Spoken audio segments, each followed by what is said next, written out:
Hello everyone, welcome back to my YouTube channel ಭುವಿಲೋಕ.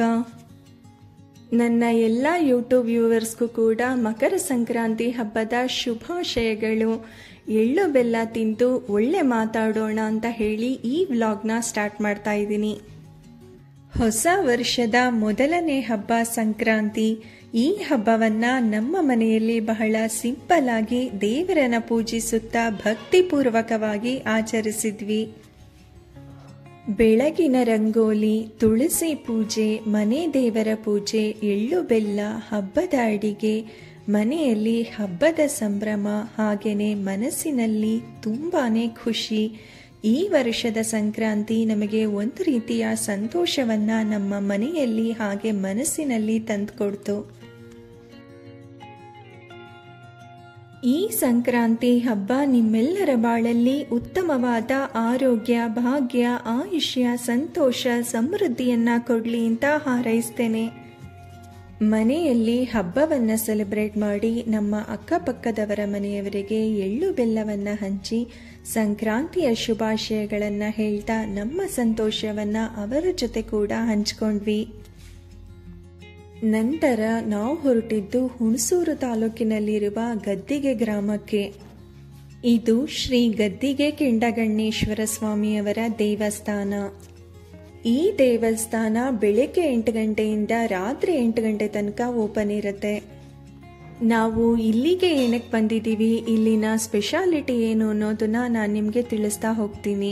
Haveri ಮೂಲದವರಾಗಿದ್ದ Shri ಗುರು ಕೆಂಡಗಣ್ಣೇಶ್ವರ ಸ್ವಾಮಿಯವರು 17ನೇ ಶತಮಾನದಲ್ಲಿ ನಿರ್ಮಿಸಿದ ದೇವಸ್ಥಾನ ಇದು. ದೇವಸ್ಥಾನದ ಒಳಗಡೆ ಹೋಗ್ತಿದ್ದ ಹಾಗೇನೆ ನಿಮಗೆ ಬಲಭಾಗದಲ್ಲಿ ಶ್ರೀ ಗಣೇಶನ ದರ್ಶನವಾಗುತ್ತೆ. ಈ ದೇವಸ್ಥಾನದಲ್ಲಿ ವೀರಭದ್ರೇಶ್ವರ ಹಾಗೂ ಮಹದೇಶ್ವರ ಸ್ವಾಮಿಯವರ ಉದ್ಭವ ಮೂರ್ತಿ ಇದೆ. ಈ ದೇವಸ್ಥಾನದ ಪಕ್ಕದಲ್ಲಿ ಲಕ್ಷ್ಮಣ ತೀರ್ಥ ಅನ್ನೋ ನದಿ ಹರಿಯುತ್ತೆ. ಇದರಲ್ಲಿ ಸ್ನಾನ ಮಾಡಿ ಮಡಿಯಲ್ಲಿ ದೇವರನ್ನ ಬೇಡಿದರೆ ಮದುವೆಯಾಗದವರಿಗೆ ಕಲ್ಯಾಣ ಪ್ರಾಪ್ತಿಯಾಗುತ್ತೆ ಅನ್ನೋ ನಂಬಿಕೆ ಇದೆ. ವಿಶೇಷವಾಗಿ ಹೂವನ್ನ ಇಟ್ಟು ದೇವರಲ್ಲಿ ಪ್ರಾರ್ಥಿಸಿದರೆ ಹೂ ತಕ್ಷಣಕ್ಕೆ ಕೆಳಕ್ಕೆ ಬಿದ್ದರೆ ಶೀಘ್ರದಲ್ಲಿ ಮದುವೆ ಭಾಗ್ಯ ಇದೆ ಅಂತ ಭಾವಿಸಲಾಗುತ್ತೆ. ಮೈಸೂರು ಮಹಾರಾಜರ ಆರಾಧ್ಯ ದೈವ ಶ್ರೀ ಕೆಂಡಗಣ್ಣೇಶ್ವರ ಸ್ವಾಮಿ. ರಾಜ್ಯಾದ್ಯಂತ ಅಪಾರ ಭಕ್ತ ವೃಂದವನ್ನ ಹೊಂದಿದೆ ಈ ಕ್ಷೇತ್ರ.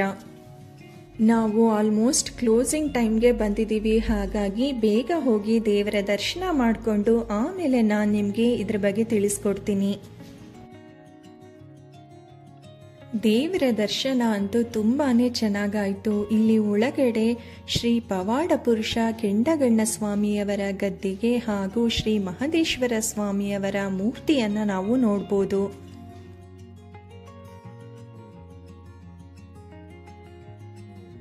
ಈ ಜಾಗ ತುಂಬಾನೇ ಪೀಸ್ಫುಲ್ ಆಗಿ ಇದೆ. ಒಂಥರ ಸಮಾಧಾನದ ಮನಸ್ಥಿತಿಯಲ್ಲಂತೂ ಖಂಡಿತ ನಾವಿದ್ದೀವಿ.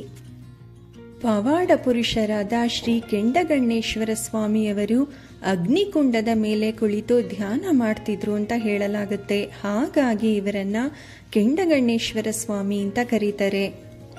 ಪವಾಡ ಪುರುಷರಾದ ಶ್ರೀ ಕೆಂಡಗಣ್ಣೇಶ್ವರ ಸ್ವಾಮಿಯವರು ಮೈಸೂರು ಮಹಾರಾಜರ ಮನೆಯ ಗುರುಗಳಾಗಿದ್ರು. ಇವರು ನಂಜನಗೂಡಿನಲ್ಲಿ ಹಲವಾರು ಪವಾಡಗಳನ್ನು ಮಾಡಿ ಗದ್ದಿಗೆ ಎಂಬ ಈ ಸ್ಥಳದಲ್ಲಿ ಬಂದು ಐಕ್ಯರಾಗಿದ್ದಾರೆ. ಹಾಗಾಗಿ ಇಲ್ಲಿ ಶ್ರೀ ಕೆಂಡಗಣ್ಣೇಶ್ವರ ಸ್ವಾಮಿಯವರ ಗದ್ದಿಗೆ ಇದೆ. ಇಲ್ಲಿಗೆ ಬರುವ ಭಕ್ತರು ಇಲ್ಲಿ ವಿಭೂತಿ ತೆಗೆದುಕೊಂಡು ಹೋಗಿ ತಮ್ಮ ಕುಟುಂಬದ ಎಲ್ಲಾ ಸದಸ್ಯರೊಂದಿಗೆ ಹಂಚಿಕೊಳ್ತಾರೆ. ಪ್ರತಿ ವರ್ಷ ಶಿವರಾತ್ರಿ ಆದ್ಮೇಲೆ ಇಲ್ಲಿ ಅದ್ದೂರಿಯಾದ ಜಾತ್ರೆ ನಡೆಯುತ್ತೆ. ಈ ವರ್ಷ ಮಾರ್ಚ್ 18 ಮತ್ತೆ 19ರಂದು ಇಲ್ಲಿ ಜಾತ್ರೆ ನಡೆಯುತ್ತೆ. ಈ ಜಾತ್ರೆಗೆ ನೀವೆಲ್ಲರೂ ತಪ್ಪದೆ ಬಂದು ಸ್ವಾಮಿಯ ದರ್ಶನ ಮಾಡಿ ಆಶೀರ್ವಾದವನ್ನ ಪಡ್ಕೊಳ್ಳಿ. ಈ ದೇವಸ್ಥಾನ ಒಳಗಡೆ ಕ್ಯಾಮ್ರಾ ಅಲೋ ಇರೋದಿಲ್ಲ. ಹಾಗಾಗಿ ನಾನು ಈ ದೇವಸ್ಥಾನದ ಹೊರಾಂಗಣವನ್ನ ತೋರಿಸ್ತಾ ಇದ್ದೀನಿ. ಇದು ನೋಡೋಕೆ ಹೇಗನ್ಸುತ್ತೆ ಅಂದ್ರೆ ಸೇಮ್ ನಮಗೆ ಮಹದೇಶ್ವರ ಸ್ವಾಮಿಯ ಬೆಟ್ಟವನ್ನ ನೋಡಿದಾಗ ಯಾವ ತರ ಫೀಲ್ ಕೊಡುತ್ತೋ ಅದೇ ತರ ದೇವಸ್ಥಾನ ಇಲ್ಲಿದೆ ಅಂತ ನಮ್ಗೆ ಅನ್ಸುತ್ತೆ. ಇನ್ನು ಈ ದೇವಸ್ಥಾನದ ಹೊರಭಾಗದಲ್ಲಿ ಅರಳಿ ಮರದಡಿಯಲ್ಲಿ ಮದುವೆ, ತೊಟ್ಟಿಲು ಶಾಸ್ತ್ರಗಳು ನಡೆಯುತ್ತೆ. ಕೆಂಡಗಣ್ಣೇಶ್ವರ ದೇವಸ್ಥಾನ ಒಂದು ಟ್ರಸ್ಟ್ ವತಿಯಿಂದ ನಡೀತಾ ಇದೆ. ಪ್ರತಿದಿನ ಬೆಳಗ್ಗೆ ಹಾಗೂ ಮಧ್ಯಾಹ್ನ ಊಟದ ವ್ಯವಸ್ಥೆ ಇಲ್ಲಿರುತ್ತೆ. ಈ ದೇವಾಲಯವು ಮೈಸೂರಿನಿಂದ 37 ಕಿಲೋಮೀಟರ್ ದೂರದಲ್ಲಿ ಇದೆ. ಈ ದೇವಾಲಯಕ್ಕೆ ಗದ್ದಿಗೆ ಮಾರ್ಗವಾಗಿ ಬರಬೇಕು. ಮೈಸೂರು ಸಿಟಿ ಬಸ್ ಸ್ಟ್ಯಾಂಡಿಂದ ಈ ದೇವಸ್ಥಾನಕ್ಕೆ ತುಂಬಾನೇ ಬಸ್ಗಳು ಅವೈಲೇಬಲ್ ಇದೆ. ಇಲ್ಲಿ ಜಾತ್ರೆ ನಡಿಬೇಕಾದ್ರೆ ವಿಶೇಷ ಬಸ್ಗಳ ಸೌಲಭ್ಯವನ್ನು ಕೂಡ ಒದಗಿಸ್ತಾರೆ. ಇಲ್ಲಿ ನಡೆಯುವ ಕೊಂಡೋತ್ಸವಕ್ಕೆ ಅಕ್ಕಪಕ್ಕದ ಗ್ರಾಮಗಳಿಂದ ಮೆರವಣಿಗೆ ಮೂಲಕ ತರುವ ಸೌದೆಗಳಿಂದನೇ ಕೊಂಡೋತ್ಸವ ನಡೆಸುವ ಪದ್ಧತಿ ಈ ಹಿಂದೆಯಿಂದನೂ ಕೂಡ ಇಲ್ಲಿ ನಡ್ಕೊಂಡು ಬಂದಿದೆ. ಈ ಹಿಂದೆ ಚಿಕ್ಕ ರಥವೊಂದರಲ್ಲಿ 2 ದೇವರ ವಿಗ್ರಹವನ್ನ ಇಟ್ಟು ರಥೋತ್ಸವವನ್ನ ನಡೆಸ್ತಾ ಇದ್ರು. ಇದೀಗ ಕೆಂಡಗಣ್ಣೇಶ್ವರ ಹಾಗೂ ಮಹದೇಶ್ವರರಿಗೆ ಪ್ರತ್ಯೇಕವಾದ ರಥವನ್ನ ನಿರ್ಮಾಣ ಮಾಡಿದ್ದಾರೆ. ಒಂದರ ನಂತರ ಮತ್ತೊಂದನ್ನ ಇಲ್ಲಿ ಈ ರಥಗಳನ್ನ ಎಳಿತಾರೆ. ಅಷ್ಟೇ ಅಲ್ಲ, ಜಾತ್ರೆಗೆ ಬರುವ ಎಲ್ಲ ಭಕ್ತಾದಿಗಳಿಗೆ ದೇವಸ್ಥಾನದ ದಾಸೋಹ ಸಮಿತಿ ವತಿಯಿಂದಲೇ ದಾಸೋಹವನ್ನ ಏರ್ಪಡಿಸ್ತಾರೆ. ಇಲ್ಲಿಗೆ ಬರುವ ಭಕ್ತಾದಿಗಳಿಗೆ ಈ ದೇವಸ್ಥಾನದಲ್ಲಿ 3 ಹೊತ್ತು ಅನ್ನ ದಾಸೋಹದ ವ್ಯವಸ್ಥೆ ಇರುತ್ತೆ. ಈ ದೇವಸ್ಥಾನ ತುಂಬಾನೇ ಪ್ರಸಿದ್ಧವಾಗಿದೆ. ಇದು ಮುಖ್ಯವಾಗಿ ಶಾಂತತೆ ಮತ್ತು ಶಕ್ತಿಗೆ ಹೆಸರುವಾಸಿಯಾಗಿದೆ. ಈ ದೇವಸ್ಥಾನದ ಬಗ್ಗೆ, ಇಲ್ಲಿನ ಪವಾಡ ಪುರುಷರ ಬಗ್ಗೆ ನಾನು ಇಷ್ಟು ಅಲ್ಪ ಸಮಯದಲ್ಲಿ ಎಲ್ಲವನ್ನು ಪೂರ್ತಿಯಾಗಿ ಹೇಳೋದಕ್ಕಾಗೋದಿಲ್ಲ. ಹಾಗಾಗಿ ನಾನು ಮತ್ತೊಮ್ಮೆ ಈ ದೇವಸ್ಥಾನಕ್ಕೆ ಬೆಳಗಿನ ಸಮಯದಲ್ಲಿ ಬಂದು ಈ ದೇವಸ್ಥಾನದ ಕಟ್ಟಡದ ಸೌಂದರ್ಯವನ್ನ ಹಾಗೇನೆ ಇಲ್ಲಿನ ಪವಾಡಗಳ ಬಗ್ಗೆ ನಾನು ನಿಮಗೆ ಮತ್ತೊಂದು ವಿಡಿಯೋದಲ್ಲಿ ತಿಳಿಸ್ಕೊಡ್ತೀನಿ.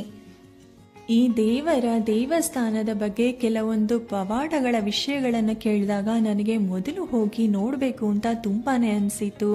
ಹಾಗಾಗಿ ನಾವು ಈ ದಿನ ಪ್ಲಾನ್ ಮಾಡಿ ಬಂದ್ವಿ. ಸಮಯ ತುಂಬಾನೇ ಕಡಿಮೆ ಇತ್ತು. ನಾವು ಬರೋಷ್ಟರಲ್ಲಿ ದೇವಸ್ಥಾನದ ಕ್ಲೋಸಿಂಗ್ ಟೈಮ್ ಬೇರೆ ಆಗಿತ್ತು. ಹಾಗಾಗಿ ನನಗೆ ಪ್ರತಿಯೊಂದನ್ನು ಇಲ್ಲಿ ವಿಡಿಯೋ ಮಾಡೋದಕ್ಕೆ ಟೈಮ್ ಇರಲಿಲ್ಲ.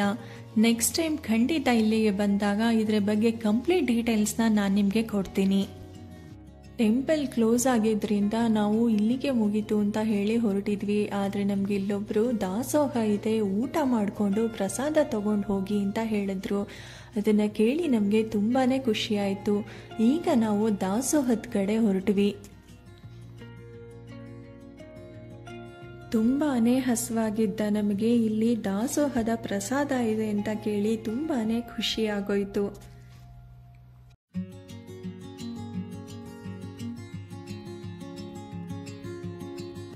ಅನ್ನ ದಾಸೋಹದಲ್ಲಿ ನಮಗೆ ಪೊಂಗಲ್, ಅನ್ನ ಸಾಂಬಾರ್, ಮಜ್ಜಿಗೆ ಅನ್ನ ಪ್ರಸಾದವಾಗಿ ಸಿಕ್ತು.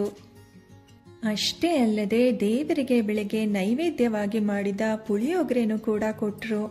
ಎಷ್ಟು ಪುಣ್ಯ ಅನ್ನಿಸ್ತು ನಮಗೆ. ಈ ಸಂಕ್ರಾಂತಿ ಹಬ್ಬದಂದು ದೇವರ ಪ್ರಸಾದವನ್ನು ನಾವು ತಗೊಂಡಿದ್ದು ಒಂದು ರೀತಿ ತುಂಬಾನೇ ಸ್ಪೆಷಲ್ ಅಂತ ನಮಗೆ ಅನ್ನಿಸ್ತು.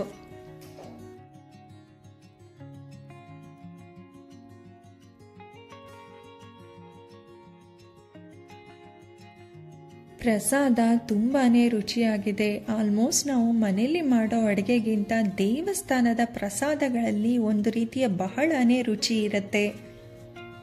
ಊಟ ಆದಮೇಲೆ ನಾವು ಇಲ್ಲಿನ ಪ್ರಸಾದ ಮಂದಿರ ಹೇಗಿದೆ ಅಂತ ನೋಡೋಣ ಅಂತ ಹೊರಟ್ವಿ. ಇಲ್ಲಿ ನಮಗೆ ರವಿ ಅನ್ನೋ ಒಬ್ಬ ವ್ಯಕ್ತಿ ಪರಿಚಯ ಆದರು. ಇವರು ನಮಗೆ ದೇವಸ್ಥಾನದ ಬಗ್ಗೆ ಒಂದಷ್ಟು ಇನ್ಫಾರ್ಮೇಷನ್ಗಳು ಹಾಗೆಯೇ ಇಲ್ಲಿನ ಪವಾಡಗಳ ಬಗ್ಗೆ ತಿಳಿಸ್ಕೊಟ್ರು. ಇದರಿಂದ ನಮಗೆ ಈ ದೇವಸ್ಥಾನದ ವಿಶೇಷತೆಗಳ ಬಗ್ಗೆ ತಿಳಿದುಕೊಂಡ ಹಾಗಾಯಿತು. Thanks to Ravi.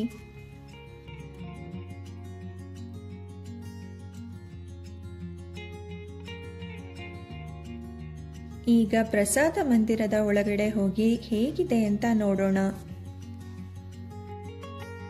ಪ್ರಸಾದ ಮಂದಿರದ ಒಳಗಡೆ ಹೋದಾಗ ನಮಗೆ ಎಡಭಾಗದಲ್ಲಿ ಅನ್ನದಾಸೋಹಕ್ಕೆ ಬೇಕಾಗುವ ದವಸ ಧಾನ್ಯಗಳನ್ನು ಇಟ್ಟಿರೋದು ಕಂಡುಬಂತು. ಅದರ ಮೇಲ್ಗಡೆನೆ ಅಲ್ಲಲ್ಲಿ ಒಂದಷ್ಟು ಕೋಟ್ಸ್ಗಳನ್ನು ಹಾಕಿದ್ರು. ಊಟ ಬಲ್ಲವರಿಗೆ ರೋಗವಿಲ್ಲ, ಜಪ ಮಾಡುವವರಿಗೆ ಪಾಪವಿಲ್ಲ. ಎಷ್ಟು ಬ್ಯೂಟಿಫುಲ್ ಕೋಟ್ ಅಲ್ವಾ ಇದು. ಇಲ್ಲಿ ಗೋಡೆಗಳ ಮೇಲೆ ಶ್ರೀ ಕೆಂಡಗಣ್ಣ ಸ್ವಾಮಿಯವರ ಫೋಟೋ ಹಾಗೆಯೇ ಮಹದೇಶ್ವರ ಸ್ವಾಮಿಯವರ ಫೋಟೋ, ಒಂದಷ್ಟು ದೇವರ ಫೋಟೋಗಳನ್ನು ಕೂಡ ನಾವು ಇಲ್ಲಿ ನೋಡಿದ್ವಿ. ಇದರ ಬಲಭಾಗದಲ್ಲೇನೆ ದೇವಸ್ಥಾನದ ಆಡಳಿತ ಕಚೇರಿಗೆ ಸಂಬಂಧಿಸಿದ ಒಂದು ಆಫೀಸ್ ರೂಮ್ ಇದೆ. ಅಷ್ಟೇ ಅಲ್ಲದೆ ಇಲ್ಲಿ 1 ದಿನದ ಅನ್ನದಾಸೋಹದ ಸೇವೆಗೆ 12,001 ರೂಪಾಯಿಗಳನ್ನು ಚಾರ್ಜ್ ಮಾಡ್ತಾರೆ. ಇಲ್ಲಿಗೆ ಬರುವ ಭಕ್ತಾದಿಗಳು ಅನ್ನದಾಸೋಹದ ಸೇವೆ ಮಾಡಿಸೋದಕ್ಕೆ ಅಂತ ಇಚ್ಛಿಸಿದ್ರೆ ಇಲ್ಲಿನ ಆಡಳಿತ ಕಚೇರಿಗೆ ಸಂಪರ್ಕಿಸಿ 12,001 ರೂಪಾಯಿಗಳನ್ನು 1 ದಿನದ ಅನ್ನದಾಸೋಹಕ್ಕೆ ನೀಡಿ ಸೇವೆಯನ್ನ ಮಾಡಿಸಬಹುದು. ಈಗ ನೀವು ನೋಡ್ತಾ ಇರೋದು ಊಟದ ಹಾಲ್. ದೇವಸ್ಥಾನಕ್ಕೆ ನಿತ್ಯ ಬರುವ ಭಕ್ತಾದಿಗಳು ಈ ಊಟದ ಹಾಲ್ನಲ್ಲಿ ಕುಳಿತು ಊಟ ಮಾಡಬಹುದು. ಹೆಚ್ಚಿನ ಸಂಖ್ಯೆಯ ಭಕ್ತರು ಬಂದ್ರೆ ಇಲ್ಲಿ ಹೊರಗಡೆ ಕೂರಿಸ್ತಾರೆ. ಜಾತ್ರೆಯ ಸಂದರ್ಭದಲ್ಲಿ ಹಾಗೆ ದೇವಸ್ಥಾನದ ವಿಶೇಷಗಳ ಸಂದರ್ಭದಲ್ಲಿ ಬರುವ ಭಕ್ತಾದಿಗಳು ಹೆಚ್ಚಿನ ಸಂಖ್ಯೆಯಲ್ಲಿ ಇಲ್ಲಿ ಬರ್ತಾರೆ. ಆಗ ಈ ದಾಸೋಹದ ಮಂದಿರದಲ್ಲಿ ಒಳಗಡೆ ಜಾಗ ಸಾಕಾಗಲಿಲ್ಲ ಅಂತಂದ್ರೆ ಹೊರಗಡೆನೂ ಕೂಡ ಪೆಂಡಲ್ ಹಾಕಿ ಅದಕ್ಕೆ ಪ್ರತ್ಯೇಕವಾದ ವ್ಯವಸ್ಥೆಗಳನ್ನ ಮಾಡಿ ಭಕ್ತರಿಗೆ ಅನ್ನದಾಸೋಹವನ್ನ ಮಾಡ್ತಾರೆ. ಈ ದೇವಸ್ಥಾನಕ್ಕೆ ಬಂದಾಗ ಈ ದೇವಸ್ಥಾನದಲ್ಲಿ ಕೆಲಸ ಮಾಡುವಂತಹ ರವಿ ಅನ್ನೋ ಒಬ್ಬ ವ್ಯಕ್ತಿ ಪರಿಚಯ ಆದ್ರು ಅಂತ ಹೇಳಿದ್ನಲ್ಲ, ಅವರು ನಮಗೆ ಈ ದೇವಸ್ಥಾನದ ದೇವರಿಗೆ ಸಂಬಂಧಪಟ್ಟ ಪವಾಡಗಳ ಮಾಹಿತಿಗಳು ಮತ್ತೆ ಅದಕ್ಕೆ ಸಂಬಂಧಪಟ್ಟ ಬುಕ್ಕುಗಳನ್ನು ಕೂಡ ಕೊಟ್ಟರು. ಶ್ರೀ ಕೆಂಡಗಣ್ಣ ಸ್ವಾಮಿಯವರ ಪವಾಡಗಳ ಸಾಧನೆ ಮತ್ತು ಅವರ ಆಧ್ಯಾತ್ಮಿಕ ಬದುಕು ಅನ್ನೋ ಬುಕ್ಕು ನನಗೆ ಅವರ ಬಗ್ಗೆ ಒಂದಷ್ಟು ಮಾಹಿತಿಗಳನ್ನು ತಿಳ್ಕೊಳ್ಳೋದಕ್ಕೆ ತುಂಬಾನೇ ಸಹಾಯ ಆಯಿತು. ಇವರೇ ನೋಡಿ ಪವಾಡ ಪುರುಷರಾದ ಶ್ರೀ ಗುರು ಕೆಂಡಗಣ್ಣ ಸ್ವಾಮಿಯವರು. ನಮ್ಮ ಈ ಸಂಕ್ರಾಂತಿ ಸ್ಪೆಷಲ್ ವಿಡಿಯೋ ನಿಮ್ಗೆಲ್ಲರಿಗೂ ಇಷ್ಟ ಆಗಿದೆ ಅಂತ ಅನ್ಕೊಂಡಿದ್ದೀನಿ. ಇಷ್ಟ ಆಗಿದ್ರೆ ಲೈಕ್ ಮಾಡಿ, ಶೇರ್ ಮಾಡಿ, ಕಮೆಂಟ್ ಮಾಡಿ. ಹಾಗೆ ಯಾರೆಲ್ಲ ನಮ್ಮ ಚಾನಲನ್ನು ಹೊಸದಾಗಿ ನೋಡ್ತಾ ಇದ್ದೀರೋ ಅವರು ಸಬ್ಸ್ಕ್ರೈಬ್ ಮಾಡ್ಕೊಂಡು ನೋಡಿ. ಇದು ಕಂಪ್ಲೀಟ್ಲಿ ಫ್ರೀ ಇರುತ್ತೆ. ನೀವು ಸಬ್ಸ್ಕ್ರೈಬ್ ಮಾಡ್ಕೊಂಡು ನೋಡೋದ್ರಿಂದ ನಾವು ಹಾಕೋ ಪ್ರತಿಯೊಂದು ವಿಡಿಯೋಸ್ಗಳ ನೋಟಿಫಿಕೇಶನ್ ನಿಮಗೆ ರೀಚ್ ಆಗುತ್ತೆ. Thank you all. Take care. Bye.